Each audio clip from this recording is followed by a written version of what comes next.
Hola, en esta oportunidad vamos a hablar sobre la crisis de 1930 y el impacto que tuvo en América Latina.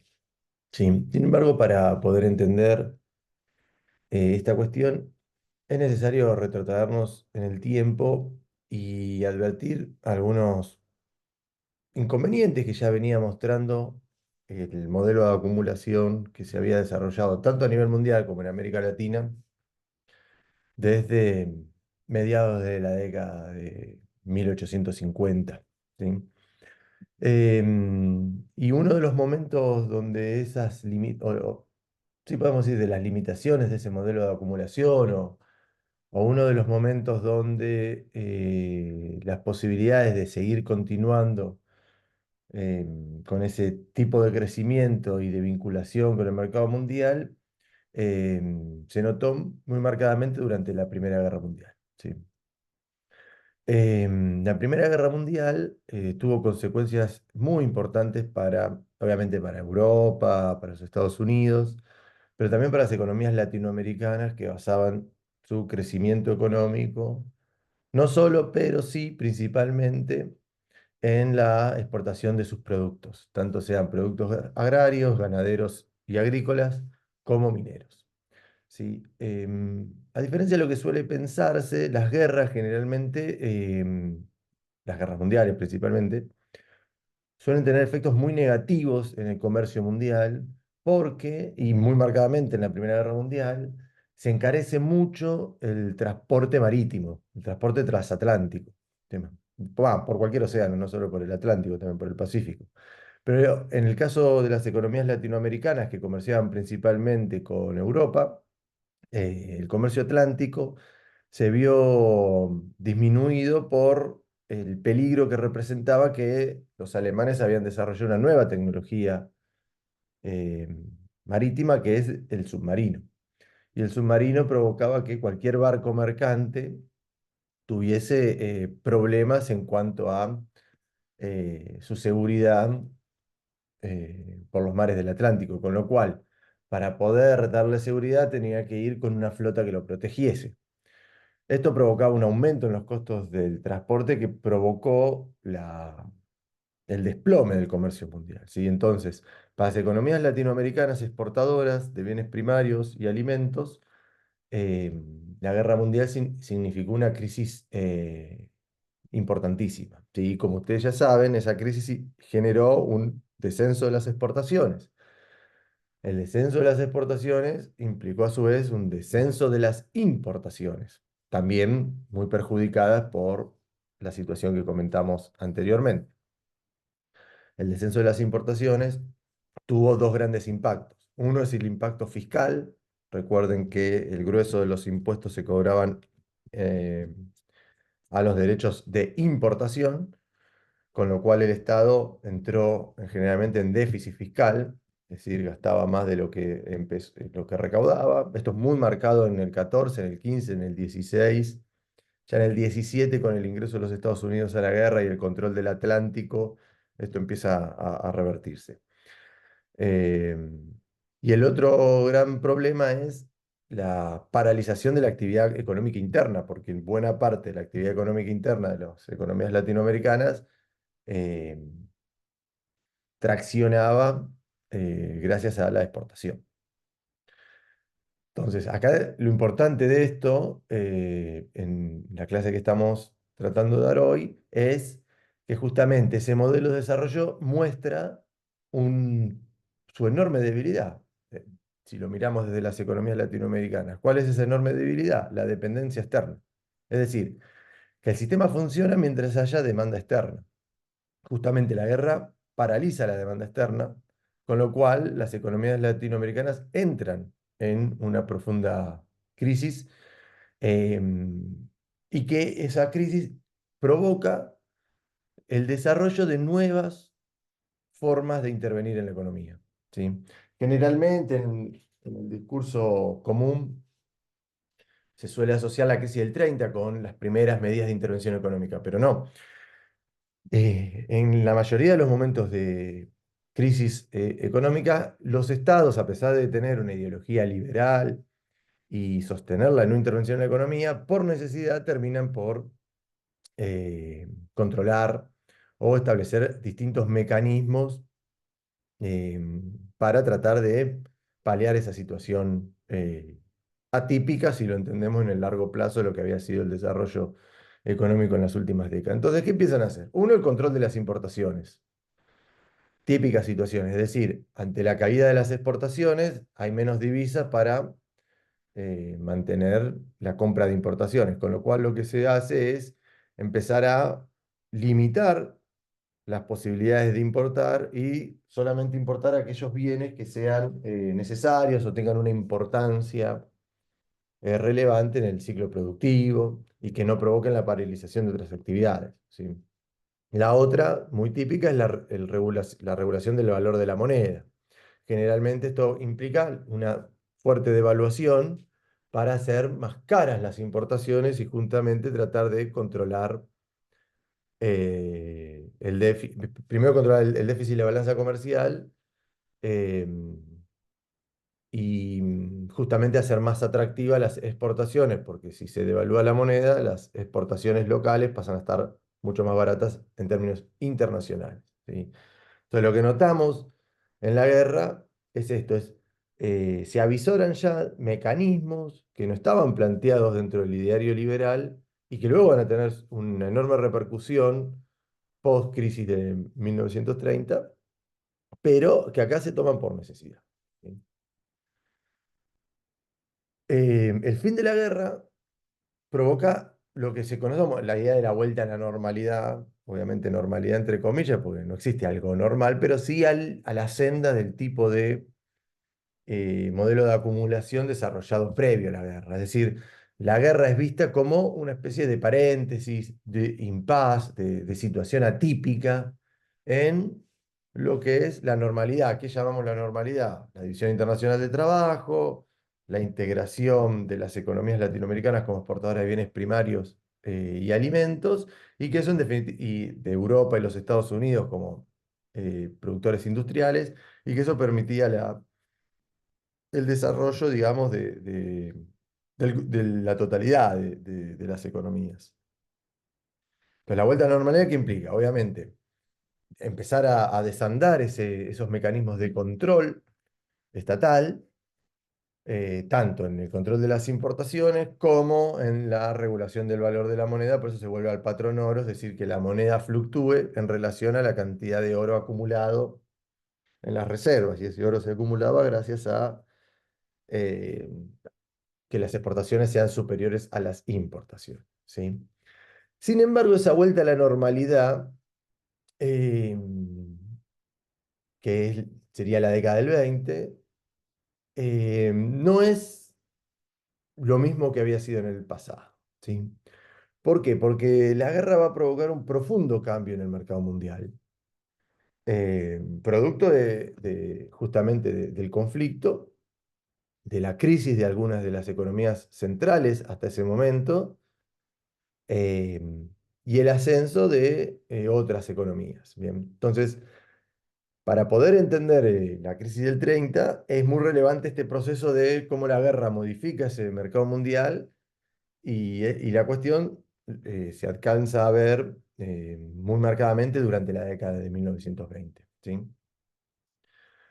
La década de 1920 va a estar marcada por algunas cuestiones, yo acá les marco tres. Una va a ser la recuperación europea, pero una recuperación europea que va a estar de la mano con la profundización de lo que había llevado en definitiva a la Primera Guerra Mundial, que era ese imperialismo monopolista, es decir, las economías centrales europeas, estamos hablando de Francia e Inglaterra, lo había intentado Alemania, pero bueno, termina siendo derrotada en la guerra, y el resto de las potencias europeas menores, em, establecen sobre sus colonias un control monopolista en el sentido de que el comercio entre las colonias y la potencia no permite el ingreso de otros comerciantes de otras potencias. Es decir, el Imperio Británico en sus colonias compra y vende productos dentro de sus posesiones, ¿sí? No deja, por ejemplo, que un francés comercio, un inglés, perdón, un alemán o un estadounidense, ¿sí? Entonces, eso es una cuestión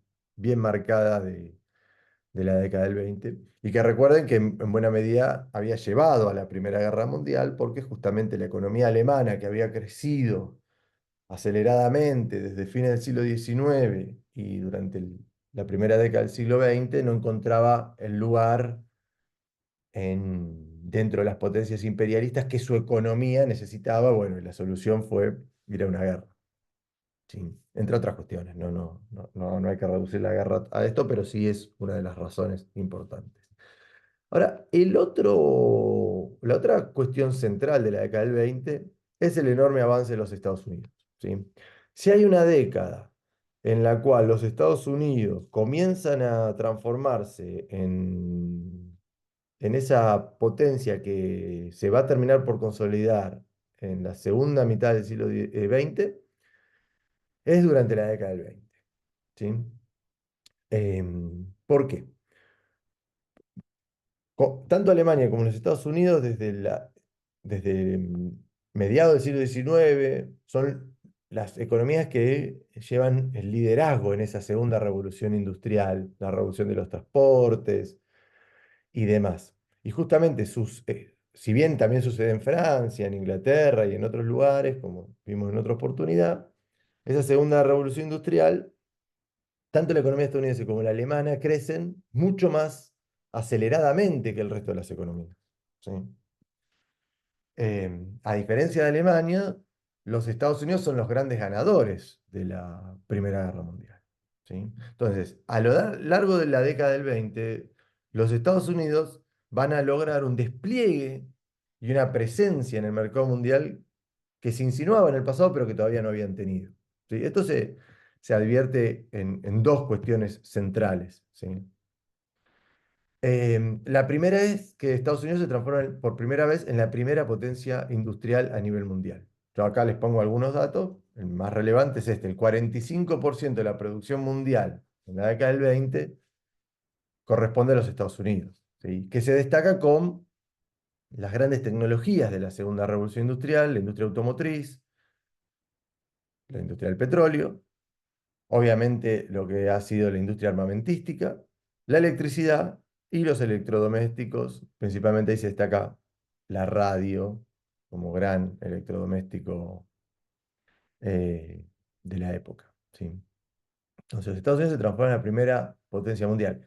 ¿Por qué en la década del 20 ocurre esto? Porque justamente la primera guerra, eh, que es extremadamente destructiva en los campos de batalla, y los campos de batalla principalmente son en Francia, Alemania y lo que es la zona de Flandes, y Países Bajos y Bélgica, eh, que era la gran zona industrial europea. Y sumemos Inglaterra, que también sufre, aunque en menor medida, cierto grado de destrucción durante la guerra. Entonces, la industria europea queda devastada y principalmente el competidor de los Estados Unidos, que era la industria alemana. Bien, vean cualquier foto de la Primera Guerra Mundial y busquen alguna ciudad importante de esta zona que les estoy hablando y van a ver la destrucción.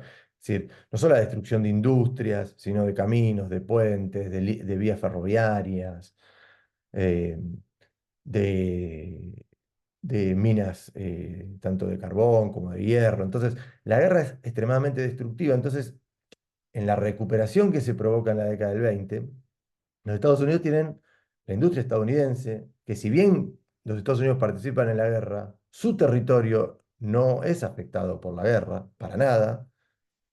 No hay ningún tipo de conflicto en territorio estadounidense. Entonces, la industria estadounidense, que es la de enorme desarrollo tecnológico, tiene una especie de campo libre para la expansión de sus principales industrias. Entonces, muy rápidamente, la economía estadounidense a lo largo de la década del 20 se transforma en el centro, digamos, industrial a nivel mundial. En relación a esto, o el correlato de esto también es que los Estados Unidos se transforman en la principal potencia financiera a nivel mundial. Bien. Si la bolsa de Nueva York se va a transformar en la bolsa de mayor capitalización bursátil. Es decir, la capitalización bursátil es, en la bolsa cotizan acciones de empresas, no solo de empresas, también bonos de títulos públicos de los estados. Bueno, el lugar donde mayor valor tienen esas acciones, esos bonos y otros instrumentos financieros, y el lugar donde mayor transacción de esos papeles ocurre, es la bolsa de Nueva York, desplazando a la bolsa de Londres. ¿Sí? En buena medida, esto se debe a que eh, los Estados Unidos, que quedan como la potencia intacta luego de la guerra, se transforma en la que garantiza los préstamos a Alemania luego del Tratado de Versalles. Recuerden el Tratado de Versalles, le impone múltiples condiciones a la Alemania derrotada, limitaciones de cantidad de tropas que puede tener, pérdida de territorio, pero una de las cuestiones más controvertidas es que se hace a Alemania responsable de la guerra y esa responsabilidad implica un pago compensatorio a Francia y a Inglaterra. Para financiar ese pago de una Alemania que económicamente está destruida, eh, se le da un crédito. Ese crédito lo financia los Estados Unidos. ¿Sí? ¿Esto qué va a provocar a nivel mundial? La fortaleza del dólar, de la moneda estadounidense, como la moneda más fuerte a nivel mundial y el ascenso en definitiva, y la consolidación de Estados Unidos como principal potencia financiera de la Bolsa de Nueva York, como principal centro eh, financiero mundial, es la contrapartida del dólar desplazando a la libra como divisa internacional. Que luego todo este proceso se va a terminar de consolidar luego de la Segunda Guerra Mundial, pero esa es historia de otro, eh, para otra clase, ¿no? Porque van a ver cómo la crisis del 30 impacta fuertemente en esto. En el caso de América Latina, el avance de los Estados Unidos va a ser muy importante. ¿Por qué? Porque los Estados Unidos se van a transformar en el principal socio comercial e inversor en la gran mayoría de las economías latinoamericanas. Si bien ya lo era en las economías del Caribe, principalmente Cuba, ¿no? Muy vinculada a la economía estadounidense, todavía no lo era en el resto del continente, ni hablar en el cono sur, ¿no? O por ejemplo, en México sí, ya saben que la economía estadounidense tiene vinculaciones muy profundas con la economía mexicana desde bastante tiempo, pero en economías como Brasil, Argentina, Chile o incluso Colombia, Ecuador, el Perú, Venezuela, todavía no lo era. A lo largo de la década del 20 sí se va a transformar en principal socio comercial e inversor en distintas cuestiones. Yo les anoto ahí minas, industrias, plantaciones, ferrocarriles, en definitiva, todas aquellas eh, actividades que generan la reproducción del capital, ¿sí? Y en el principal socio comercial, es decir, el que compra la mayor cantidad de los bienes. Esto se ve muy bien en dos cuadritos, ¿bien? Donde se advierte claramente el cambio entre lo que era el dominio británico y el ascenso de Estados Unidos. Acá ustedes tienen un cuadro de inversión de capitales medidos en millones de dólares, es decir, si dice 40 son 40 millones, si dice 611 son 611 millones de dólares. De la inversión de capitales estadounidenses y de la inversión de capitales británicos. Tenemos que poner una. Bien. Y dividido en dos momentos, 1913, 1929, es decir, antes de la guerra y después de el transcurso de la década del 20 y el despliegue de lo que explicamos antes. Entonces, primero, y lo que recomiendo es ir a los totales. Bien, fíjense lo siguiente. La inversión de capitales de Estados Unidos en 1913 es de 165 millones. Limitada, ¿sí? Si la comparamos con la británica, es muy baja, ¿sí? Muy baja. Menos del 10%. ¿Sí? Sería menos del 5% incluso. de la inversión británica en los países seleccionados, ¿no? Acá si tuviésemos México, por ahí la inversión estadounidense es más importante, bien, o si tuviésemos Cuba. Pero tomé justamente los países sudamericanos para que vean cómo cambia la situación. Para el 29 los Estados Unidos incrementaron enormemente su inversión de capitales, ¿sí?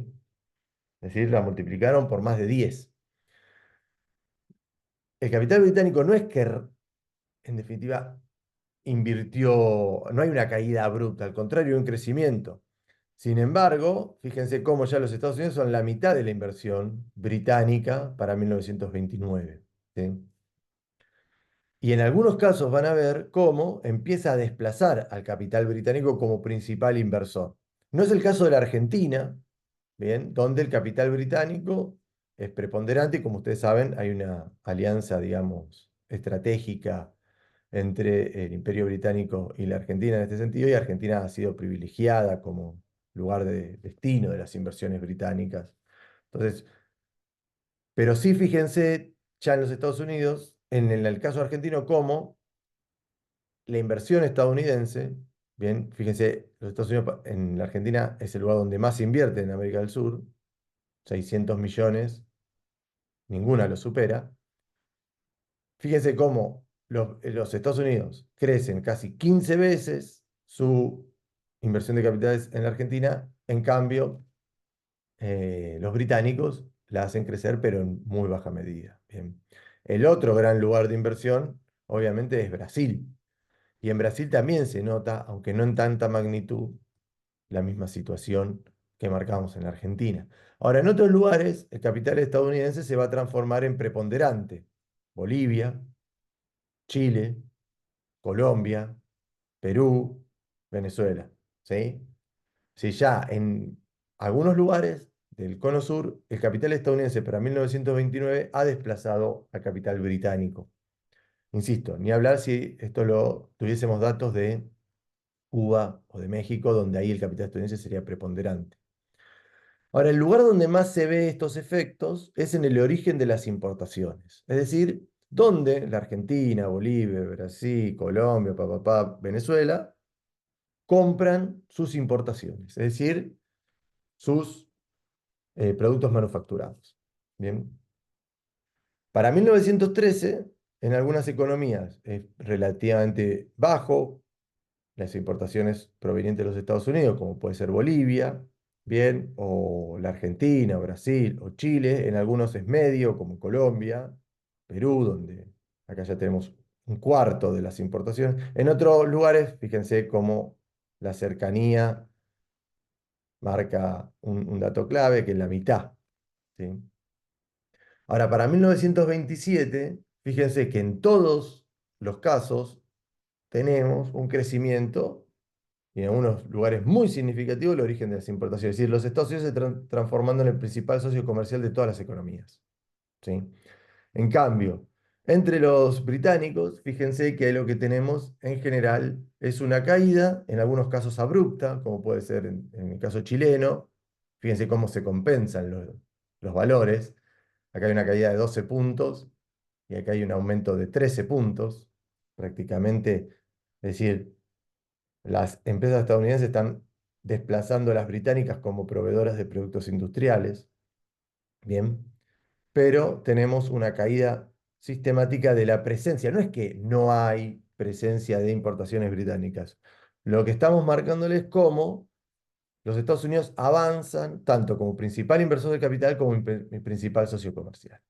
¿Cuál es el problema de todo esto? ¿Sí? El problema es muy marcado y muy claro en algunos lugares, o con mucho más énfasis en algunos lugares. ¿Por qué? Porque a diferencia del Imperio Británico, los Estados Unidos no necesitan al resto del mundo. ¿Sí? ¿A qué nos referimos con que no necesita al resto del mundo? Eh, Desde el principio del siglo XIX, el Reino Unido de la Gran Bretaña, principalmente Inglaterra, decide orientar su economía a la hiperespecialización de la producción industrial, dejando de lado la producción agraria, ganadera, por porque lo que va a hacer justamente en esa nueva edición internacional del trabajo, abastecerse de productos primarios de economías eh, agrarias, agrícolas y mineras, ¿sí? Entonces, ¿qué ocurre esto? Que en el comercio mundial que se desarrolla a lo largo del siglo XIX y que, como dijimos, entra claramente en crisis en la Primera Guerra Mundial, Gran Bretaña funciona como un dinamizador económico. ¿Por qué? Porque demanda una enorme cantidad de materias primas y alimentos que van a provocar la integración de muchas de las economías eh, llamadas periféricas, subdesarrolladas, etcétera, a esos circuitos económicos. Dentro de ellas, las economías latinoamericanas. Ahora, si lo comparamos con Estados Unidos es una potencia industrial, sí, la primera ya para la década del 20 entonces es una potencia industrial al igual que Gran Bretaña, pero también es una potencia agrícola, es una potencia ganadera, es una potencia minera, ¿sí? Porque a diferencia de Gran Bretaña, que es una isla, los Estados Unidos es casi un subcontinente, ¿sí? Uno de los países más grandes del mundo, pletórico en recursos, en distintos tipos de clima, distintos tipos de relieves, conectado con dos mares, es decir, tiene recursos de todo tipo. Entonces, los Estados Unidos, si bien necesitan al mundo para destinar sus exportaciones industriales principalmente, no necesitan para abastecerse de materias primas y alimentos. Esto para algunas economías es terrible, muy marcado para la Argentina, ¿sí? ¿Por qué? Porque la Argentina, ¿qué exporta? Trigo, maíz, carne, lana.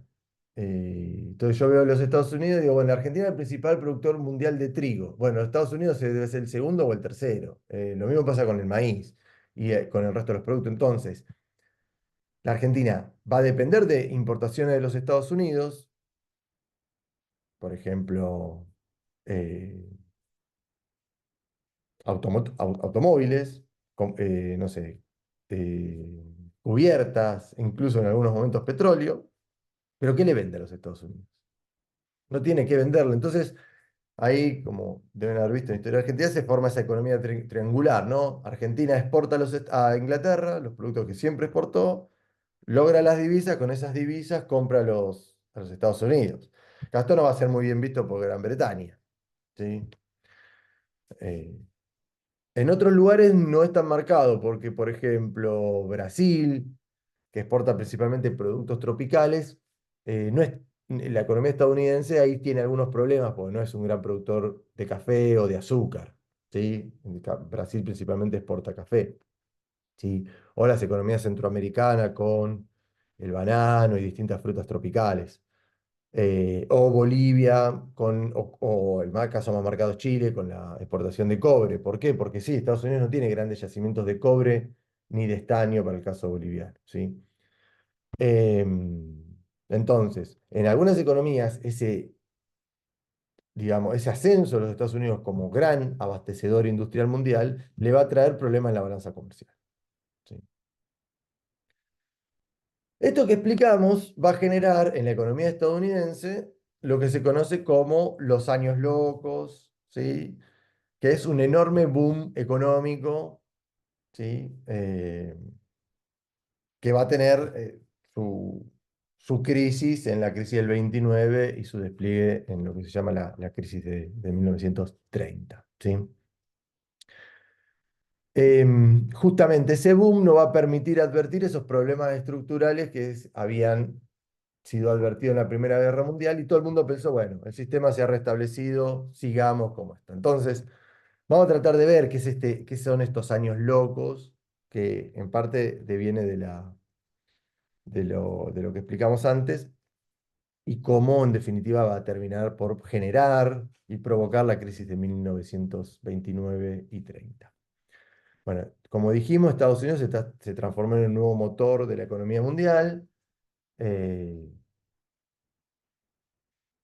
y lo que ese despliegue de los Estados Unidos como gran potencia mundial obviamente va a tener un enorme impacto, no solo a nivel mundial, sino dentro de la economía estadounidense, ¿sí?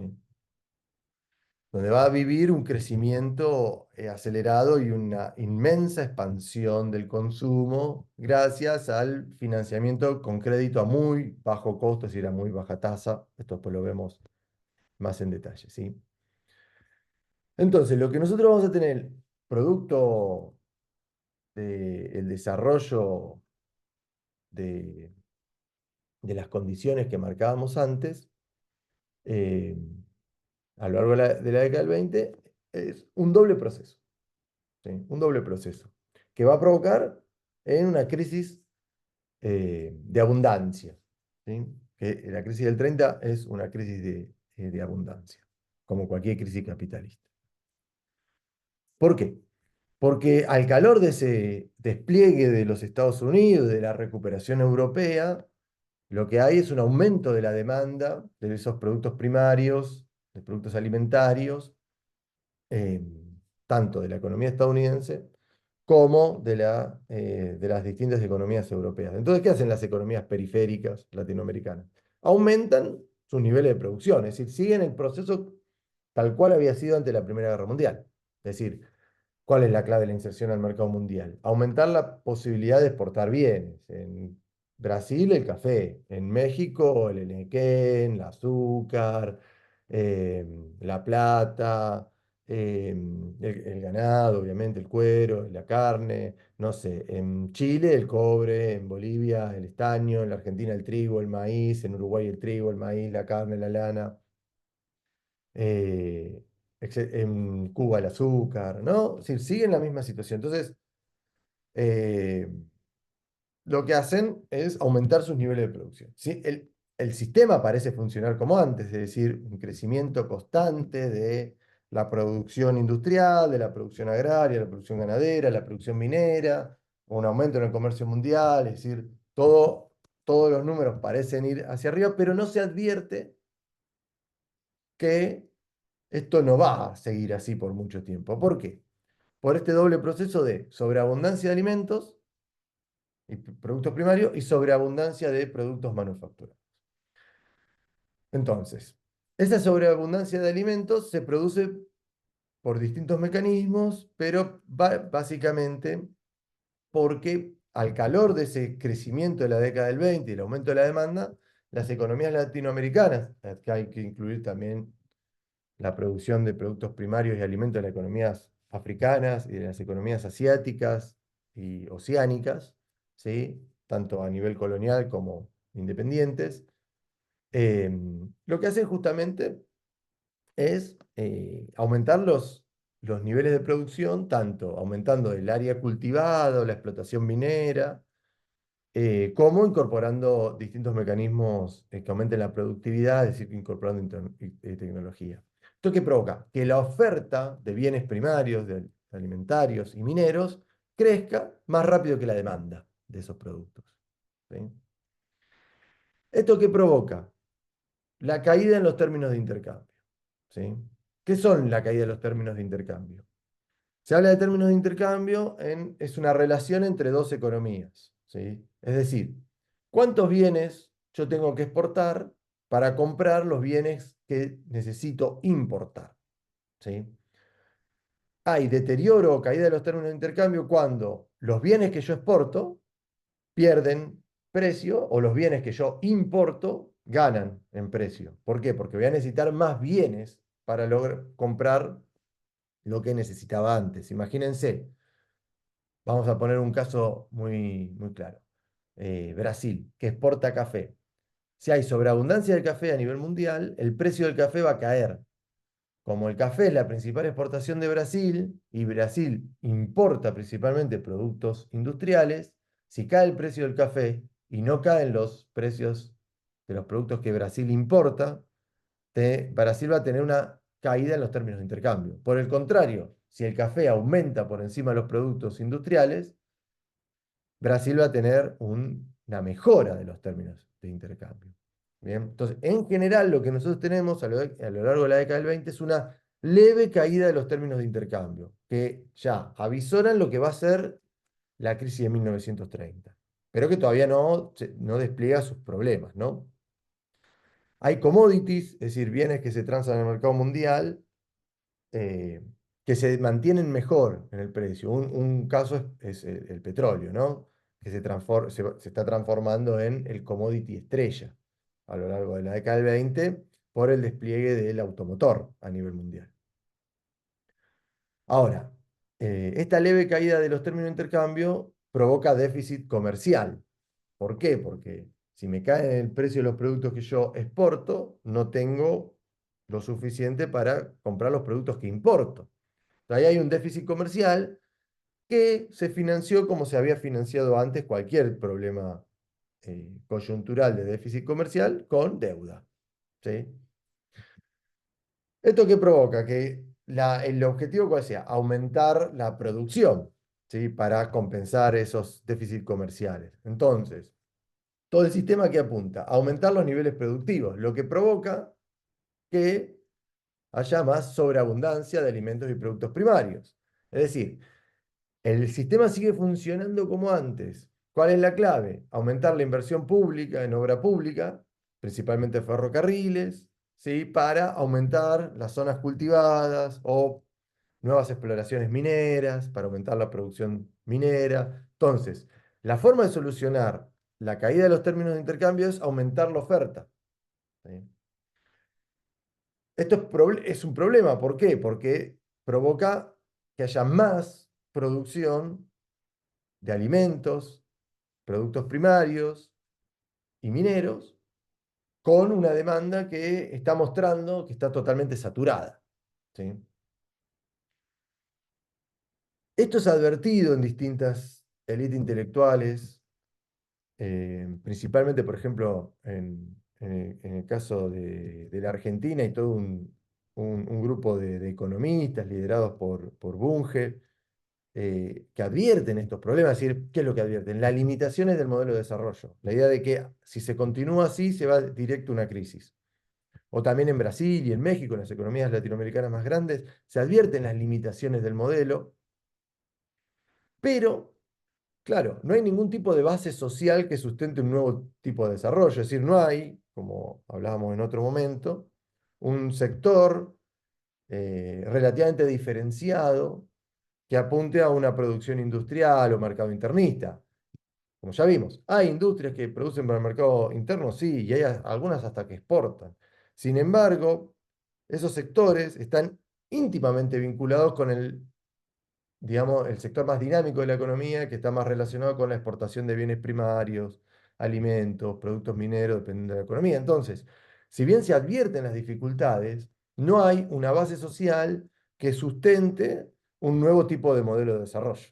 Con lo cual, las economías y los ministros de Economía, en definitiva, o de Hacienda, como se llamaba en la época, en Latinoamérica, lo que terminan haciendo es seguir la situación tal cual estaba previo a la crisis. ¿Sí? Entonces, resumiendo, a lo largo de la década del 20 lo que se está gestando es una crisis de sobreabundancia, una crisis de oferta de alimentos, productos primarios, tanto agrícolas, ganaderos como mineros. Esto tiene su contrapartida en una crisis de sobreabundancia de productos manufacturados. ¿Por qué? Pues a lo largo del 20, como vimos, la economía estadounidense crece, digamos, muy rápidamente, ocupando los lugares que antes ocupaba la industria europea, destruida durante la guerra, y aumentando sus niveles de producción, de productividad y de oferta de productos manufacturados, productos industriales. Ahora, ¿qué pasa? A lo largo de la década del 20, la economía francesa, inglesa, alemana, belga, holandesa, se recuperan. Con lo cual tenemos una doble situación. No solo hay sobreabundancia de alimentos y productos primarios, sino también sobreabundancia de productos manufacturados.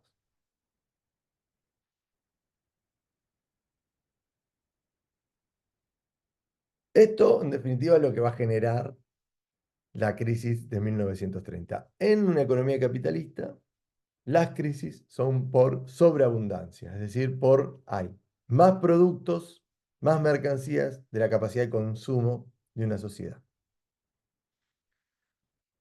Entonces, esta crisis, que van a ver que es una crisis, la crisis del 30 es una crisis mundial, va a tener su epicentro y su origen en el crack de la bolsa de 1929 en los Estados Unidos. Y por ahí estaría bueno explicar brevemente qué es la bolsa o cuál sería la utilidad de que exista una bolsa en una economía capitalista. ¿Sí? El objetivo central de la bolsa en cualquier economía capitalista es transformar el ahorro que genera una economía y que ese ahorro se va acumulando individualmente, es decir, tanto a nivel de trabajadores eh, que logran satisfacer sus necesidades básicas y tienen un salario que le permita no solo vivir, sino tener un dinero que les sobra, ni hablar cuando avanzamos en la escala social y ya tenemos, no sé, profesionales o mismo empresarios o las empresas. Así que generan un ahorro. El objetivo de la bolsa justamente es canalizar todo ese ahorro y volcarlo a la actividad productiva. Es decir, en la bolsa lo que se hace en la bolsa es transar, comerciar, comprar, vender acciones de empresas o de deudas de los estados, ¿sí? Es decir, el desarrollo de una economía capitalista provocó que en algún momento lo que habían sido eh, fábricas, industrias o empresas desarrolladas por un individuo, por una familia, piensen, por ejemplo, no sé, Mercedes-Benz, Ford, eh, no sé, Colgate, General Motors, General Electric, no sé, Bayer, etcétera, van a ver que en el origen la empresa empieza por una idea de alguien o por una inversión familiar. El tema es que esa empresa empieza a crecer y para crecer necesita, puede ser aumentar su producción, instalar una fábrica en otro lugar, instalar más vías de comercialización, etcétera. Necesita capital para expandirse.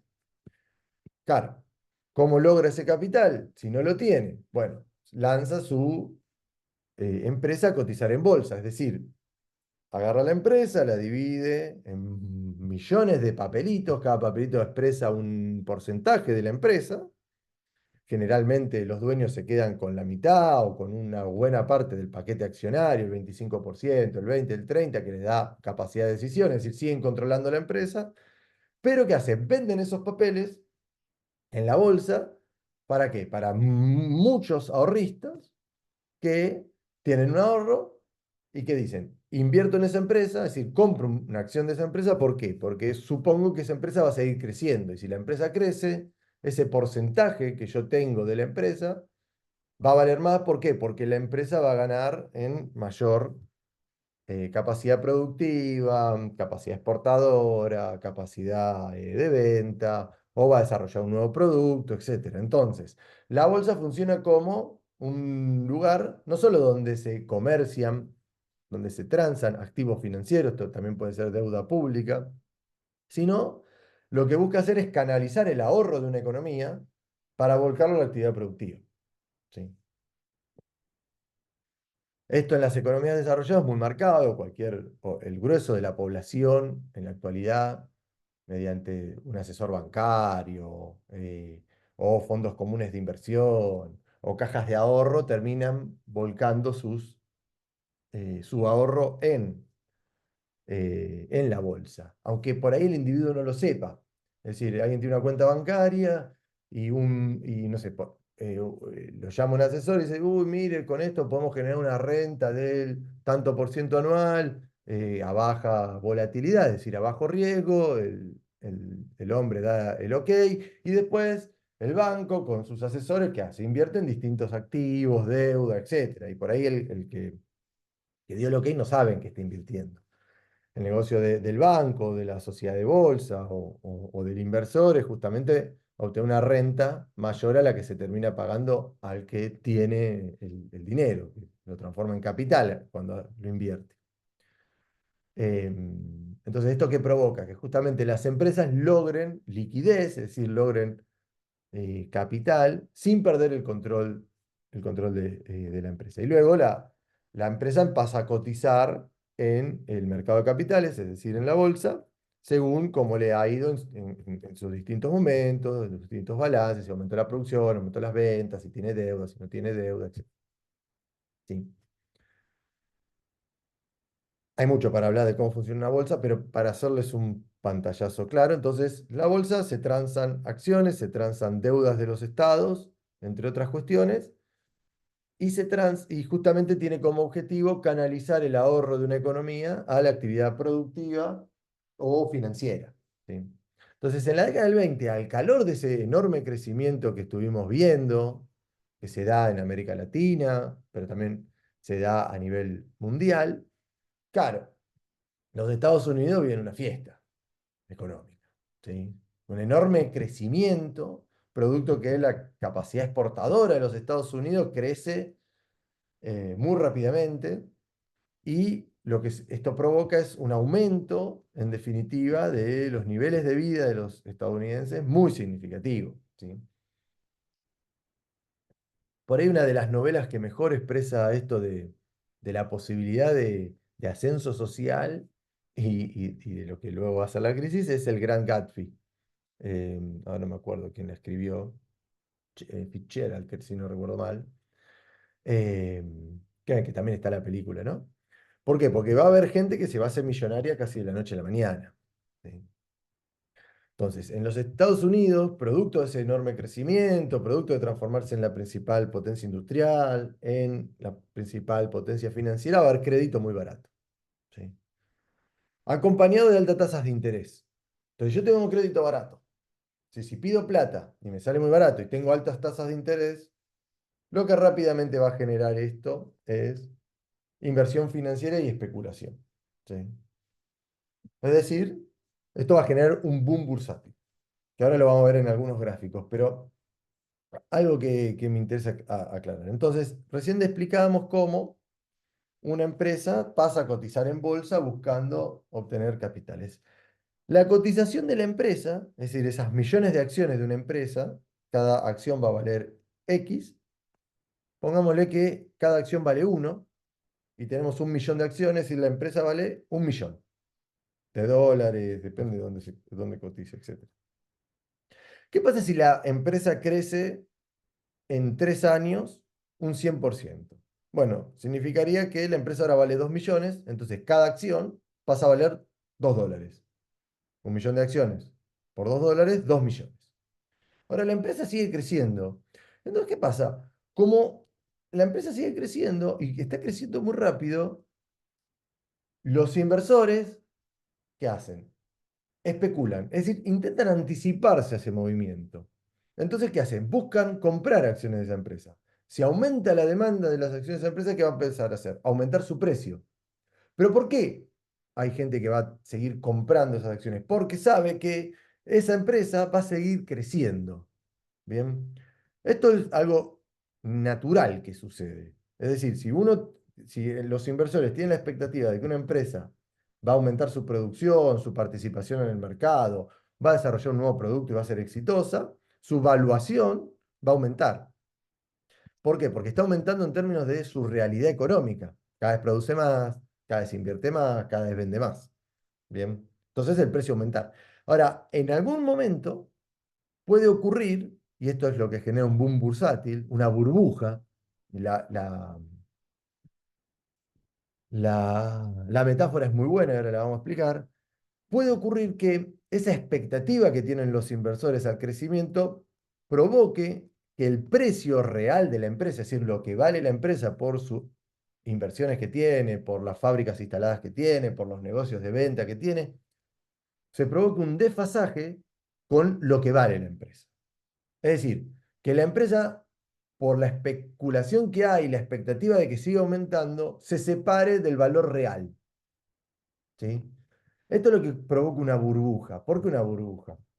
Ustedes saben que las burbujas, bien, uno las llena de aire y se elevan. ¿Sí? Pero ¿qué pasa? De un momento al otro, se pinchan, explotan y no existe más, no hay nada más. Bueno, justamente la expresión es esa. Esa separación tan grande entre el precio de la acción y el precio real de la empresa va a provocar un boom bursátil. Una situación donde en algún momento ese crecimiento no se puede sostener más, ¿sí? Y los inversores se dan cuenta que el precio que están pagando por cada acción no tiene relación con la realidad. Entonces, ¿qué hacen todos? Van a vender sus acciones. Como van a vender sus acciones, ¿qué pasa? Aumenta la oferta y no hay demandantes. ¿Qué pasa con el precio de la acción? Se empieza a desplomar. ¿Sí? Ahí es cuando estalla la burbuja. ¿Sí? Es muy común que ocurran este tipo de burbujas porque justamente el mercado, o los mercados, los accionistas, los inversores, los especuladores, intentan anticiparse a los movimientos. ¿Sí? Eh, en ese intento de anticipación se pueden generar situaciones que no tienen nada que ver con la realidad de las empresas o de la economía. Ahí estamos en un boom bursátil, en una burbuja bursátil, perdón, en una situación que no puede ser sostenida en el largo tiempo. Eso es lo que ocurrió el Viernes Negro, es decir, el 24 de octubre de 1929. ¿Por qué? Porque la burbuja estalló y que generó pánico, ¿sí? Es decir, una corrida bursátil. La corrida, ¿por qué se habla de corrida? Porque es como que todos están corriendo. Imagínense que uno tiene una empresa que la compró a 10 cada acción. ¿Bien? ¿Por qué? Porque tenía expectativa de que iba a vender a 11, a 12, a 13, a 15. Ahora resulta que hay un montón que la están vendiendo a 9,50. Te asustás. Bien.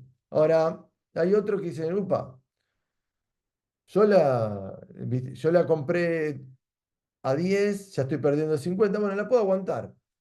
Sigue cayendo el precio porque hay gente que la compró a 8 y ya sabe que no va a seguir subiendo y la vende a 9,50 y todavía ganó. El que la compró a 7 por ahí espera un poco más, pero sigue, dice, están todos vendiendo, ¿qué hago? Bueno, vendo y salgo por lo menos con ganancia. ¿Sí? Ahora, cuando ya está la acción en 9, el que compró 9,50 ya también está perdiendo.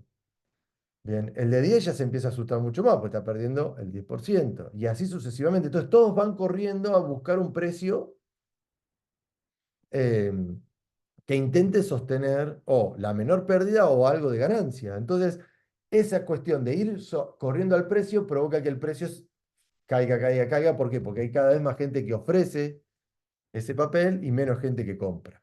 ¿Sí? Bueno, eso es lo que ocurrió el Viernes Negro. Yo traje acá un gráfico que muestra esto, después lo usamos para otra cuestión, pero fíjense, este es el punto máximo de la bolsa de Nueva York previo a la crisis. Fíjense lo que es el desplome de eh, la bolsa. Esto se ve mejor acá, ¿ven? Este es el desplome. No- Inmediatamente hay uno muy grande el 29, el Viernes Negro, y después esto se despliega enormemente hacia el 32, ¿sí? Entonces, ese pánico, esa corrida bursátil provoca que ese modelo de desarrollo, ese modelo de acumulación, esa expectativa económica de crecimiento entre en duda. Todo el sistema entra en duda. Bien. Esto va a tener otra correlación que es lo que se llama corrida bancaria. Bien. Las acciones, que en definitiva se empresan en papeles, esos papeles no tienen un valor intrínseco. Yo tengo un papel que dice representa el valor de tanto porque es la cotización bursátil. La cotización empieza a caer. ¿Sí? ¿Qué hacen muchos? Temen que siga cayendo, entonces, ¿qué buscan? Transar esos papeles por moneda dura, es decir, por dólares. ¿Sí? Bueno, a medida que se despliega esa corrida bursátil, tenemos la otra cuestión que es la corrida bancaria. ¿Por qué? Porque todos que buscan hacer, ir a sacar sus dólares del banco, no solo los inversores, sino también los pequeños ahorristas, ¿sí? Porque en definitiva, como ven saber, ¿el banco qué hace? Yo deposito la plata mía en el banco, me pagan una tasa de interés, lo que se llama plazo fijo, y el banco ¿qué hace? Va y la presta, no es que está mi plata ahí. Bien, todo funciona si la gente tiene la plata en los bancos. Ahora, ¿qué pasa si todos van a sacar la plata de sus bancos? Bueno, tenemos una crisis bancaria. ¿Sí? ¿Por qué?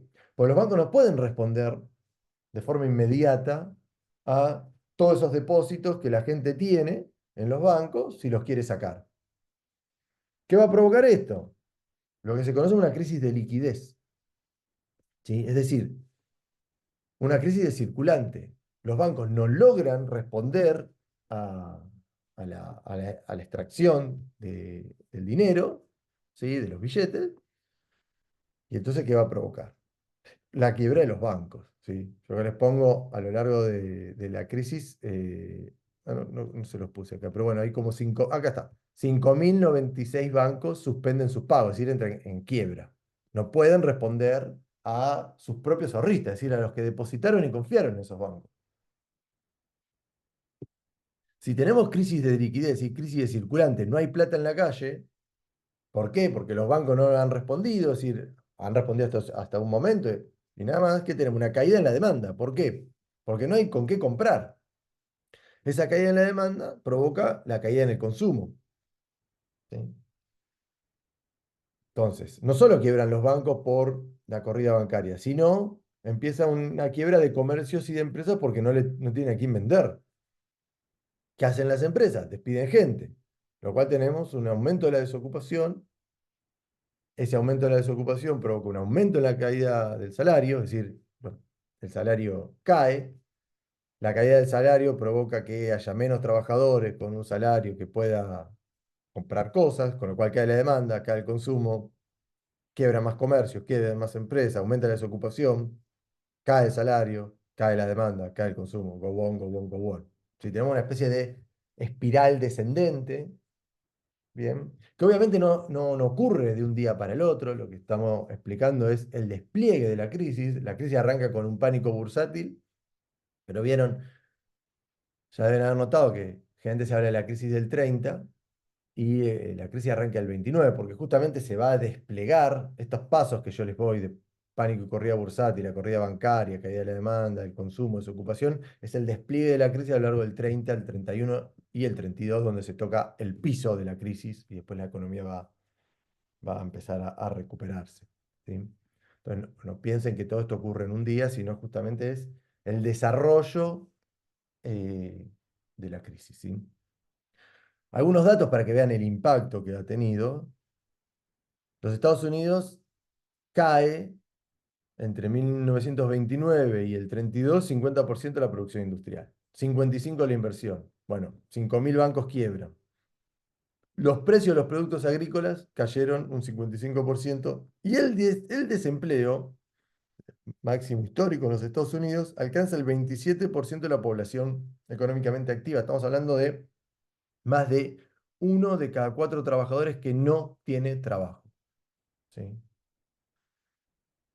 A esto hay que agregarle un dato muy significativo que a veces eh, vivir en sociedades como vivimos actualmente no se advierte. Que los Estados Unidos de la década del 20, como cualquier economía a nivel en todo el mundo, todavía no ha desarrollado mecanismos de cobertura social. Es decir, no hay sistemas, por ejemplo, de seguros de desempleo, ¿sí? Con lo cual, el aumento bestial de la desocupación es una catástrofe social, ¿sí? Busquen, si quieren, fotos de la crisis del 20, perdón, la crisis del 29 y de la crisis del 30, o se ven también mucho en la literatura, a mí el que siempre me gustó para ver qué fue la crisis en términos sociales y de la vida cotidiana, son los libros de Charles Bukowski. Hay un montón de escritores estadounidenses que lo muestran, pero las fotos son terribles. ¿Por qué? Porque se ven, no sé, se empiezan a hacer ollas populares, gente viviendo en casillas porque han perdido sus casas, porque han tenido que ser rematadas para poder eh, financiar los créditos baratos que habían tomado antes. Es decir, tenemos una situación inédita en una economía que sí, aunque con crisis, pero menores, venía creciendo desde hace ciento y pico de años, ¿sí? Entonces, el impacto de la crisis del 30 ya ha quedado mucho en el imaginario social, ha sido brutal, brutal, una catástrofe social, ¿sí? Entonces, resumiendo, lo que nosotros tenemos es una crisis bursátil por estallido de esa burbuja financiera, crisis financiera, bien, que es la crisis de los bancos, crisis comercial por la caída del consumo y la escasez circulante, bien, crisis fiscal, y acá hay otro problema, si caen la actividad económica, obviamente los estados cobran impuestos sobre la actividad económica, van a tener un problemón. Seguido de una crisis económica, cae la demanda, cae el consumo, cae el rol del Estado, pagando salarios, haciendo obra pública, etcétera, tenemos una crisis económica. La crisis económica, como decíamos, va a ser una crisis social y no hubo caso, no hubo economía, no hubo sociedad donde esto no se haya generado una crisis política. ¿Sí? No por nada, en la década del 30, los Estados Unidos, luego de 12 años de gobierno republicano, va a ganar un gobierno demócrata. No por nada se va a producir en Europa el ascenso, por ejemplo, del fascismo, o no por nada, a lo largo de 1930, el 31, 32, en América Latina hay muchos cambios de gobierno y en algunos casos con golpes de Estado, los primeros en esas repúblicas eh, desarrolladas a lo largo del siglo XIX. Es decir, estamos viendo una crisis económica, pero que tiene un impacto social y político enorme, ¿sí? Que bueno, más adelante explicaremos. Ahora, ¿por qué la crisis de la bolsa de los Estados Unidos, la bolsa de Nueva York, termina generando una profunda depresión de la economía mundial? ¿Sí? Ya explicamos por qué se genera una profunda crisis en los Estados Unidos, pero bueno, ¿por qué esto se desperdigó a nivel mundial? Eh, es otro cantar, ¿sí? Entonces, hay muchas cuestiones, pero hay una que por ahí permite ir, digamos, si yo tiro de la cadena, me muestra claramente esa vinculación que permite explicar cómo la crisis bursátil provoca una profunda crisis mundial. La crisis de Estados Unidos va a generar que Estados Unidos deje de financiar a Alemania para pagar la deuda contraída obligatoriamente en los tratados de Versalles para compensar su culpabilidad en la guerra, ¿no? Entonces, el primer lugar donde se evidencia la crisis estadounidense es en Alemania, ¿sí? Ahora, rápidamente Alemania declara la cesación de pagos contra Francia y Gran Bretaña, ¿sí? Entonces, la crisis alemana, la crisis estadounidense se despliega en Alemania, se despliega en Francia y se despliega en Gran Bretaña. Así tenemos el grueso del PBI mundial. ¿Qué hacen estas economías? Empiezan a demandar menos materia prima y alimentos, ¿sí? Entre otras cosas, ¿no? Porque buena parte de esto que explicamos también se empieza a desplegar en las economías europeas, en menor medida, pero también. Pero nos interesa ir a América Latina. ¿Qué hacen entonces frente a esta crisis que primero es financiera? Bueno, las economías centrales, alemana, francesa y británica, empiezan a demandar menos materias primas y alimentos y empiezan a desarrollar políticas proteccionistas para defender sus economías nacionales. Esto es muy marcado en Gran Bretaña y en Alemania. Gran Bretaña, que tiene una organización política, económica, que es el Commonwealth, empieza a privilegiar a los integrantes del Commonwealth, que esto incluye, por ejemplo, Canadá, Sudáfrica, Australia, la colonia de la India, etcétera. Entonces, ¿qué va a hacer? Todos aquellos productos que la economía británica demande va a privilegiar las importaciones que provengan de las economías que están integradas al Commonwealth. Esto es bastante perjudicial para, por ejemplo, la Argentina, ¿sí? Porque, por ejemplo, va a privilegiar la carne australiana o canadiense a la argentina, o el trigo canadiense al trigo argentino, y así. Y obviamente, ¿esto qué hace? Contrae el comercio mundial. Lo mismo lo que hace Alemania. Alemania dice, bueno, yo voy a seguir importando, pero el marco, es decir, la moneda alemana, no puede ser cambiable.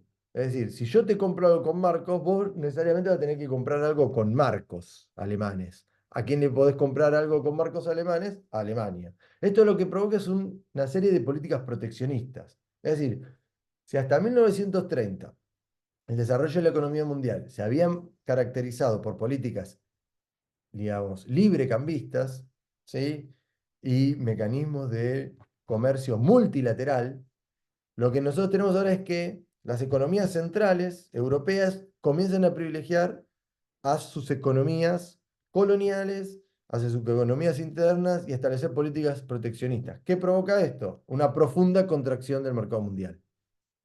Es decir, lo contrario a lo que venía sucediendo antes. Bien, cae el comercio, ni hablar de las inversiones y los créditos, de los cuales, por ejemplo, las economías latinoamericanas dependían.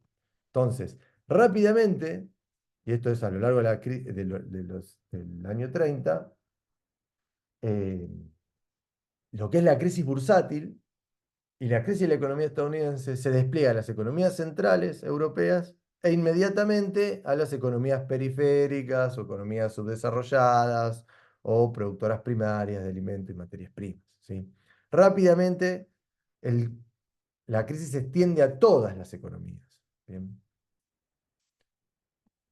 Ahora, entonces, acá tenemos la explicación de cómo una crisis bursátil termina en una crisis mundial y una crisis del comercio mundial. ¿Bien? Ahora, la gran pregunta es por qué esto es distinto a lo que había pasado antes. ¿Sí? Acá nos tenemos que poner en algo más teórico, que es qué es una crisis, principalmente porque en nuestro país ya la palabra crisis es una de las palabras que más inflación han tenido, porque estamos tan acostumbrados a pensar que estamos constantemente en una crisis que tenemos que inventar otra palabra los argentinos, ¿no? Megacrisis, ultracrisis, o un término nuevo para describir nuestra realidad de crisis constante y permanente. Bien. ¿Es la primera crisis que ha vivido el capitalismo? No, no. El capitalismo es un tipo de economía, un tipo de modelo de acumulación económica, un modo de producción que eh, constantemente genera sus propias crisis. ¿Sí? ¿Por qué? Porque la crisis es parte del desarrollo capitalista. ¿Sí? Como acá yo les nombro, tenemos la economía capitalista en su despliegue a lo largo del siglo XIX tuvo distintas crisis, acá están las más importantes, la del 25, del 48, 66, 73, 90, 7 y la de 1914 y la del 30. La del 30 es distinta. ¿Por qué? Porque no es solo una crisis, sino digamos, una crisis de desarrollo. Generalmente el capitalismo en su desarrollo lo que genera es crisis y las crisis lo que permiten hacer es, ¿cómo llamarlo? Para que no quede antipático, porque toda crisis sí te genera un sufrimiento social muy grande, pero eh, las crisis de alguna forma limpian el sistema. ¿Qué significa que limpian el sistema? En las crisis se provoca la quiebra de aquellas actividades productivas, industriales, comerciales, financieras que no son tan eficientes y permite el despliegue de las que son eficientes y las que pueden sobrevivir en las nuevas condiciones, ¿sí? Por eso muchas veces los defensores del desarrollo capitalista hablan de destrucción creativa. En toda crisis, ¿qué va a pasar? Aquellas industrias, comercios, actividades financieras, modos de producción, perdón, modelos de producción fabril, etcétera, que no logran adaptarse, van a ser destruidos, producto de su quiebra. Y por el contrario, aquellos sí pueden adaptarse y que generan mayor productividad, innovación, son los que sobreviven. Bien. Ahora, la crisis del 30 fue algo distinto, ¿sí? Y esto se ve muy bien en estos gráficos. ¿Bien? Vamos a tratar de quedarnos hasta acá. Si ustedes ven, lo que nosotros tenemos acá es el promedio industrial del Dow Jones. Es decir, lo que mide este gráfico es, por un lado, el paso del tiempo, de 1800 hasta la actualidad, ¿bien? Y acá el valor. Es decir, lo que mide es el valor de las empresas que se dedican a la industria en los Estados Unidos, nada más. ¿Sí? Pero permite expresar muy bien lo que les quiero mostrar. Cada uno de estos picos que ustedes ven es un momento de crecimiento, de boom económico. ¿Bien? Ya los ven. Cada uno de estos. Vamos a concentrarnos hasta acá. Y cada uno de estos que ustedes ven acá es un momento de crisis. ¿Sí? Tac, tac, tac. Que son las que los más importantes, por ejemplo, la del 48 es esta. Bien. O por ejemplo, el de la guerra, vamos a verlo. Acá está el de la guerra. ¿Sí? Y este es el de la crisis del 30. Cada uno de estos momentos son momentos de crisis. Vamos a agarrar una flechita. ¿Puedo escribir? Bueno, no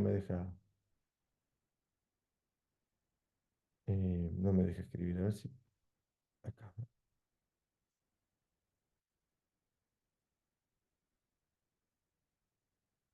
Ahí está. Color, para que se vea mejor.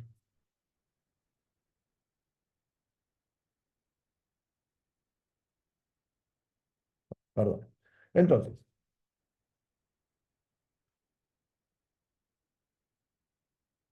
bueno, acá no sé qué me pasó que se borró todo esto. Perdón. Pero entonces lo que nosotros tenemos es que entre 1800, por una fecha, y 1930, lo que tenemos es que en cada momento de crecimiento, el crecimiento supera el crecimiento anterior. ¿Ven? Es decir, lo que se llama eh,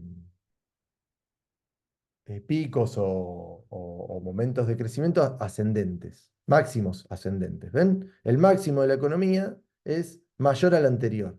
Cuando hablamos de esto, hablamos de periodos de crecimiento. Lo mismo ocurre con los mínimos. ¿Ven? El mínimo, por ejemplo, de este es menor a este, es decir, mínimos ascendentes. ¿No? Esto es lo que habla de una tendencia de crecimiento mundial. Entonces, ¿había habido crisis? Sí. Sin embargo, las crisis a la corta o a la larga se habían superado. Acá tenemos una crisis larga, por ejemplo. Bien. Acá ven una profunda depresión y una rápida recuperación que supera el máximo anterior. ¿Sí? Entonces, ¿qué provocaba esto? Que la expectativa de que una crisis iba a ser superada por una crisis, por un auge nuevo que iba a superar el anterior. Entonces, en el largo plazo, las economías crecían. ¿Sí? Ahora, fíjense lo que ocurre, esto es la década del 20. ¿Ven cómo en la década del 20 se produce un crecimiento enorme? Pasamos, no sé, bueno, como está medio acá, de 64 a unos 500 aproximadamente. Es un crecimiento fenomenal. Este es lo que habíamos visto, el boom económico de la década del 20, los llamados los años locos. Ahora, fíjense lo que ocurre en 3 años. Se desploma la valoración de los activos industriales de Dow Jones. Esta es la crisis. ¿Qué significa esto? Que el mínimo al cual se llega supera los mínimos anteriores. Acá estamos en una situación de una crisis nueva. Esto es una crisis del sistema. Es decir, el sistema no se va a poder recuperar como se había recuperado antes, con las mismas políticas económicas. Y fíjense lo que va a tardar en volver a ser superado. Recién, para la segunda posguerra, se va a volver a ver niveles digamos, de riqueza económica previos a la crisis. ¿Sí? Entonces, lo que estamos marcando acá es que esto es, acá se ve mejor, un nuevo tipo de crisis. ¿Por qué? Porque el sistema no logra restablecerse. Acá se ve en la próxima placa, espero que tenemos que cerrar esto.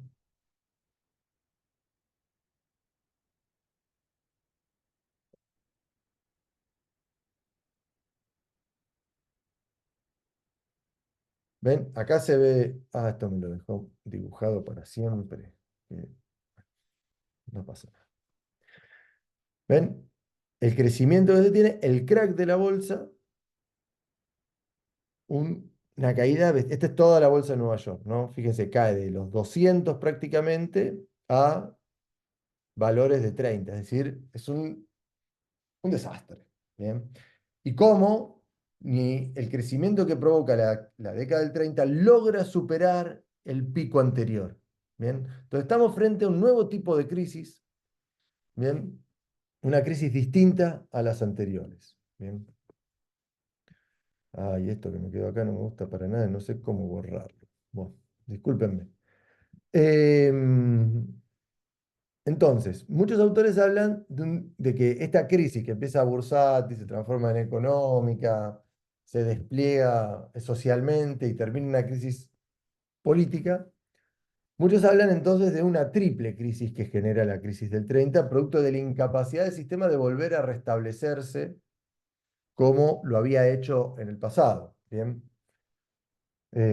Por un lado, hace una crisis económica, ¿bien? Que luego de 1935 uno puede decir que ha sido superada. Es decir, si quieren, en términos económicos, dura ese tiempo. ¿Bien? Sin embargo, esa crisis económica va, como vamos a ver después, va a provocar eh, cambios profundos en las teorías económicas y en las formas de crecimiento. Entonces, por un lado es una crisis económica. Por otro lado es una crisis de legitimidad. ¿Sí? Principalmente de qué? De ese consenso liberal que se había transformado en dominante, en hegemónico a lo largo del siglo XIX. Ese consenso liberal va a ser atacado eh, por dos, ahí está, eh, por dos grandes ideologías. Por un lado, va a ser atacado por derecha por el fascismo. El fascismo es profundamente antiliberal, ¿sí? Es decir, el fascismo italiano, el nazismo alemán, e incluso el falangismo en la península ibérica, ¿sí? Y que justamente el fascismo va a tener mecanismos de control de la economía muy marcados, pero por otro lado por la izquierda, principalmente por el comunismo soviético.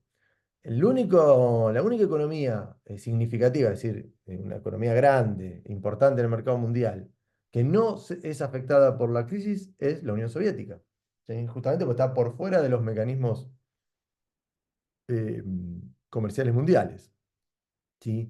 Entonces, esa crisis económica también es una crisis de legitimidad, y una crisis de legitimidad de el consenso liberal, tanto el liberalismo económico como el liberalismo político, ¿sí? Es decir, la forma que tienen las sociedades de organizarse.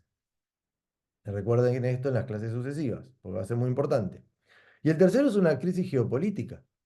¿Por qué? Porque lo que nosotros habíamos tenido hasta la Primera Guerra Mundial era un mundo dominado por una potencia y una segunda potencia, son Gran Bretaña como gran potencia mundial y Francia. ¿Bien? Ahora, la Primera Guerra Mundial es la disputa por parte de Alemania de esa hegemonía geopolítica. Bien, y el resultado no es el ascenso alemán por su derrota, sino el ascenso de los Estados Unidos, que si bien es la primera potencia industrial, la primera potencia financiera, la crisis van a poner en dudas ese liderazgo que intenta ejercer. ¿Sí? Entonces, entre la crisis y la Primera Guerra Mundial se producen varias cosas. Uno, esa crisis estadounidense. Por otro lado, el ascenso alemán, con Hitler a la cabeza. Y por otro, el ascenso de la Unión Soviética. ¿Sí? La caída de Gran Bretaña y de Francia y los Estados Unidos que están en una situación de que se avisoran como la gran rectora del mundo, pero han entrado en una profunda crisis económica. Bien. Entonces tenemos una profunda crisis geopolítica a lo largo de la década del 30, que como saben va a terminar de resolverse en la Primera Guerra Mundial, perdón, en la Segunda Guerra Mundial, donde se van a enfrentar Alemania, bueno, y sus aliados, pero contra el resto, principalmente Francia, Gran Bretaña, los Estados Unidos y la Unión Soviética. Y el resultado va a ser el triunfo de la alianza Estados Unidos-Unión Soviética y el inicio del conflicto luego de vencidos los nazis, entre la Unión Soviética y los Estados Unidos, luego llamado Guerra Fría. Pero volviendo para atrás, la crisis del 30 en definitiva es una crisis orgánica. ¿A qué nos referimos con crisis orgánica? Es una crisis del sistema, del liderazgo intelectual y moral del grupo dominante sobre el resto de la sociedad. La década del 30 en ese sentido es un momento de enorme transformación cultural, política, social, además de económica. ¿Sí? Les marco tres cuestiones claves, ¿sí? Hay un montón más. Uno, el avance de distintas teorías económicas intervencionistas, contradiciendo esa hegemonía del liberalismo previo. Es decir, el liberalismo, luego de la década del 30, entra en una situación de teoría económica para anticuarios, es decir, algo que ha sido totalmente superado porque no puede responder a las nuevas necesidades de las economías, porque no puede resolver la crisis. Bien, entonces se comienzan a establecer teorías económicas intervencionistas que van desde el keynesianismo, las dos más famosas son el keynesianismo y el New Deal. ¿Sí? El New Deal al estadounidense y el keynesianismo más de carácter británico. Es decir, hay que disciplinar a los capitalistas para salvar al capitalismo. Es decir, hay que reformar el sistema, controlar que el Estado intervenga. ¿Por qué? Porque si uno deja, como proponía el liberalismo, a los capitalistas y a los seres humanos hacer lo que quieren, lo que tenemos es el despliegue, como vimos antes, de una enorme crisis que no se puede recuperar. Bien.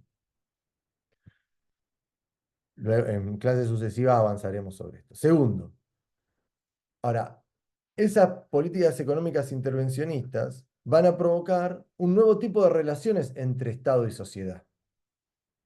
¿Sí? El liberalismo justamente propone que el Estado deje a los agentes y a los ciudadanos lo más libre posible para que desplieguen sus capacidades y así supuestamente la sociedad toda crecería.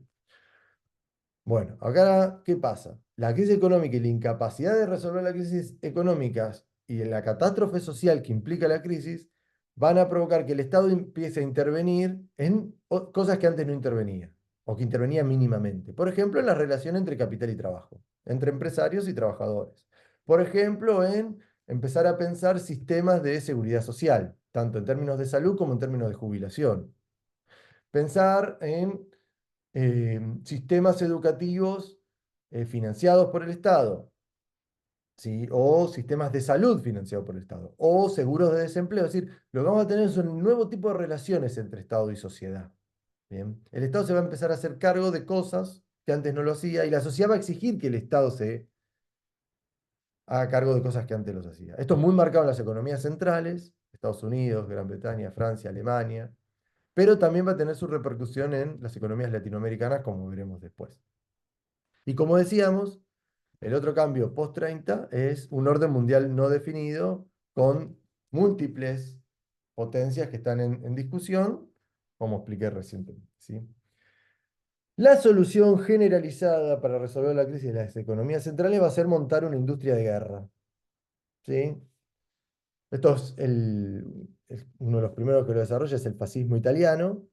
Muy marcadamente Hitler hace esto en Alemania, pero también los Estados Unidos a partir del New Deal. ¿Qué es montar una industria de guerra? Que el Estado, producto de que se avisora un nuevo conflicto internacional, empieza una carrera armamentística. Entonces el Estado, ¿qué hace? Gasta en demanda de tanques, ships, eh, aviones, portaaviones, misiles, municiones, armamentos en general, vestimenta para los soldados, uniformes, botas, cuchillos, eh, rifles, etcétera, etcétera, etcétera. Todo lo que demanda una industria militar que la va a financiar el Estado, pero ¿qué va a hacer? Va a dinamizar el capital privado. ¿Por qué? Porque va a haber una serie de industrias que se van a tener que establecer para abastecer a ese Estado que está armándose. Esas industrias van a demandar gente, ¿bien? Es decir, trabajadores. Esos trabajadores van a cobrar un salario. Esos salarios los van a gastar en comprar alimentos, vestimenta, alojamiento, etcétera, lo cual va a generar un proceso de dinamización, perdón, económica. ¿Sí? Esa va a ser en general la solución a la crisis, con un Estado que interviene en la economía y se transforma en un agente económico. ¿Sí? Luego, en clases sucesivas, profundizamos eh, la cuestión.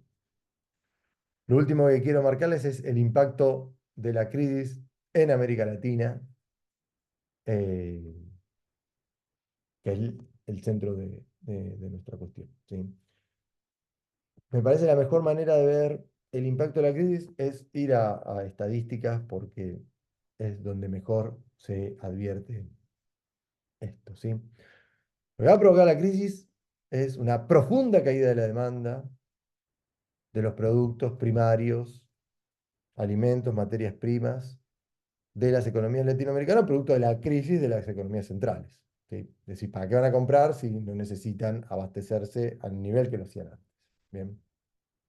Y esto va a generar un profundo deterioro de los términos de intercambio y del poder adquisitivo de las exportaciones, es decir, la capacidad que tienen esas exportaciones de comprar importaciones, como explicamos antes. Bien.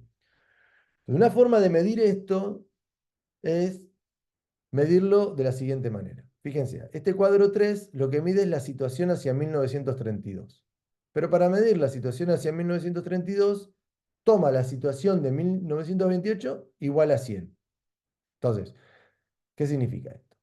Agarro los precios de los productos exportados de cada país, Argentina, Bolivia, Brasil, bla, bla, bla, Venezuela y en general de América Latina, y lo que valen en 1928, imagínense que valen 60, los igualo a qué? A 100, ¿sí? En cada caso. Mido cuánto vale en el 32 y lo comparo con lo que valían en 1928. Entonces, es una forma muy rápida de ver aumentos como descensos, ¿sí? Es decir, en vez de poner el precio real, ¿qué hago? El precio real lo transformo en una escala con referencia en lo que valían en 1928, que le doy el valor de 100. Entonces, ¿qué me permite medir esto? Que si la Argentina en 1928 sus precios de exportaciones valían 100, en 1932 esas mismas mercancías ahora tienen un valor de 37, es decir, han caído un 63%. Un desastre. ¿Sí? Si ustedes miran, en la mayoría de los casos, salvo Venezuela y Bolivia, ¿sí? Principalmente por acá, que en Venezuela es producción petrolera, en Bolivia puede haber producción petrolera y también el estaño que no cae tanto, el precio de las exportaciones ha caído por más del 50%. Entonces, imagínense, si yo antes vendía algo y ahora lo vendo a la mitad, tengo un profundo impacto en mis economías. Cuanto menor sea el numerito que encuentre acá, mayor el impacto. ¿Sí? Entonces, cae el precio de las exportaciones. Ahora, bueno, si cae el precio, pero yo puedo seguir exportando medianamente, la cosa no está tan mal. Ahora, el problema es el volumen de lo que exporto. Sí, imagínense que Bolivia exportaba en 1928, no sé, 40 toneladas. Entonces le doy el valor de 100. Ahora exporto 20 toneladas, un poquito menos, me da 48. ¿Qué significa? Que el volumen cayó a la mitad. ¿Sí? Entonces, ahí Balmer Thomas, lo que justamente es para medir el impacto que ha tenido la crisis, utiliza ambas variables. ¿Por qué? Porque dice, en aquellos lugares donde el precio de las exportaciones cayó mucho y el volumen de las exportaciones cayó mucho, por ejemplo Chile, donde cae el precio y cae el volumen, la crisis fue terrible. Terrible. ¿Por qué? Pues no solo me cae el precio, sino me cae el volumen. El volumen en definitiva me implica una enorme caída de la actividad económica. ¿Sí? ¿Por qué? Porque si me cae el volumen, ¿qué hago con lo que producí? Nada, lo tengo que tirar o lo acumulo, depende del producto que haga. Ahora, el año que viene, ¿qué voy a hacer? Voy a cancelar la actividad productiva. ¿Sí? Chile es muy marcado. Otro lugar muy marcado, por ejemplo, bueno, en Perú no tanto. En Bolivia el precio se mantiene, pero cae fuertemente el volumen. En la Argentina sucede la situación de cae mucho el precio, pero no tanto el volumen. Lo mismo pasa en Colombia. Entonces, en casos, por ejemplo, como Bolivia o México, por ejemplo, fíjense, muy fuerte caída del precio, muy fuerte caída del volumen. La crisis es terrible, terrible, de los lugares más afectados. En casos como el argentino, donde el precio cae mucho, pero el volumen no tanto, Argentina, Brasil, Colombia, Guatemala, El impacto también es muy, muy grande, pero por lo menos la actividad económica logra mantenerse, aunque no con la rentabilidad que tenía antes, porque caen los precios. Y en donde el impacto es menor es donde el precio no cae tanto y el volumen se mantiene, como puede ser Venezuela. Ahora, si veo en general, el impacto es brutal, principalmente en el precio, no tanto en el volumen. Entonces, acá una idea muy importante para tener en cuenta. Si bien tenemos un desplome del comercio mundial, no es que se deja de exportar. Acá los valores lo dicen claramente, sino que cae el nivel de exportaciones. ¿Sí? Y a esto se le suma entonces, lo digo enfáticamente esto de que cae el nivel de exportaciones y no es que se paraliza porque una explicación común es que, bueno, ya no se exporta más. No, no es que no se exporta más. El problema es que cae la cantidad de lo que se exporta, pero principalmente cae el precio. ¿Sí? Lo cual va a provocar la caída de los términos de intercambio o el poder adquisitivo de las exportaciones, es decir, cuánto puede comprar lo que yo vendo en el mercado mundial. Si cae el precio de las exportaciones, cae el volumen, se deterioran mis términos de intercambio, cada vez puedo comprar menos cosas en el mercado mundial, por lo cual voy a importar menos. Si importo menos, los estados van a tener menor capacidad de recaudación fiscal. ¿Sí? Y si importo menos y exporto menos, cae la actividad económica. Entonces, lo que la crisis en América Latina tiene un enorme impacto y muestra en definitiva la enorme vulnerabilidad que tenía la economía latinoamericana, las economías latinoamericanas, porque dependían en mayor o menor medida del volumen de sus exportaciones y del precio de sus exportaciones. ¿Sí? Eh, Esto lo vamos a ver después. Entonces, esa crisis del sector externo, es decir, ¿a qué llamamos crisis del sector externo? La caída en el precio y la caída en el volumen. Rápidamente tenemos una situación que va, digamos, encadenándose. ¿Por qué? Porque tenemos un problema fiscal, porque no se cobran tantos impuestos como antes, déficit en la balanza comercial, porque los precios de lo que vendo han caído mucho, caída de las reservas, porque se me están yendo divisas, porque si importo, no puedo exportar tanto como antes, como financio las importaciones, contracción monetaria, devaluación, problema para afrontar la deuda, muchos países caen en incumplimiento, entonces tenemos un doble desequilibrio. Por un lado, un desequilibrio externo, porque caen las exportaciones, caen las inversiones, y un desequilibrio interno, déficit presupuestario, ¿sí? Por caída de los recursos fiscales y por la caída de la actividad económica.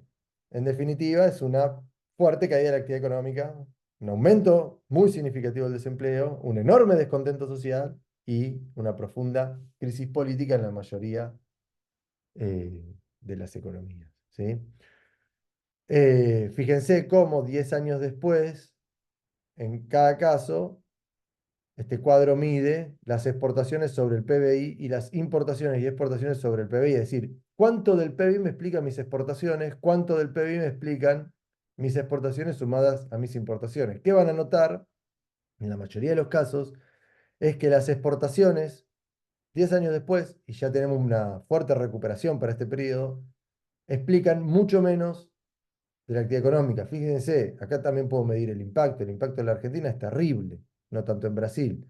En Chile logra recuperarse 10 años después. Colombia logra recuperarse, El Salvador logra recuperarse, Guatemala no. Miren en México. ¿Sí? Es decir, el sector externo cada vez empieza a ser en algunas economías menos. Este es el impacto en definitiva de la crisis. Se ve mucho mejor cuando sumo exportaciones e importaciones, que acá va a estar la clave. ¿Por qué? Porque la caída del precio de las exportaciones me va a impedir importar tanto. Entonces acá las caídas sí se notan mucho más. Entonces, lo que había sido el eje del modelo de desarrollo anterior, es decir, la vinculación con el mercado externo, el aumento de las exportaciones, el aumento de las importaciones, bien, que implicaba, fíjense, el 60% del PBI en la Argentina, o en Colombia, o en Chile, o el 50% en México, en Perú, eh, o el 40% en Brasil y en Uruguay, para 10 años después de la crisis y ya recuperadas las economías, en muy pocos casos supera el 50%. ¿Sí? En la mayoría ya se ha transformado en un tercio o en un cuarto, ¿sí? Ahí tenemos otra forma de ver el impacto de la crisis y los cambios que que tuvieron que realizar las economías latinoamericanas para resolver. Pero eso es harina de otro costal y lo veremos en la clase que sigue. Espero que les haya gustado. Cualquier duda lo pueden comentar o me escriben. Y, y espero que haya sido clara la explicación y si quedan dudas las resolveremos. Un saludo muy grande, que tengan buen día.